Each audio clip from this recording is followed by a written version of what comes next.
Chairman P T I Imran Khan صاحب اور Bushra be be کے خلاف جو مقدمہ غیر شرعی نکاح کا کیس ہے، اس کے بارے میں بہت زیادہ افواہیں اڑ رہی ہیں، اور سننے میں یہی آ رہا ہے کہ عمران خان صاحب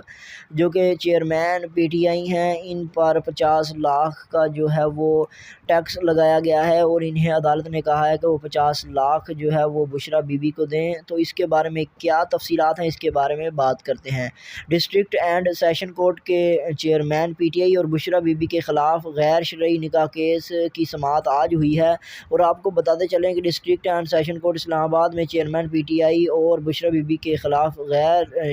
شرعی نکاح کیس کی جو سماعت ہے وہ سول جج قدرت اللہ نے کی۔ عدالت نے فراقین کی وکلاء کی عدم موجودگی پر سماعت جو ہے وہ ملتوی کر دی ہے۔ عدالت نے پی ٹی آئی کی جانب سے بریت کی درخواست پر دلائل طلب کر لیے۔ چیئرمین پی ٹی آئی کے وکلاء نے بریت کی درخواست دائر کر دی تھی۔ چیئرمین پی ٹی آئی اور بشریٰ بی بی کے وکلاء کی جانب سے حاضری سے اشنا کی درخواست دائر کی گئی تھی، جس کو عدالت نے منظور کرتے ہوئے سماعت 5 فروری تک جو ہے 5 سپٹمبر تک ملتوی کر دی ہے۔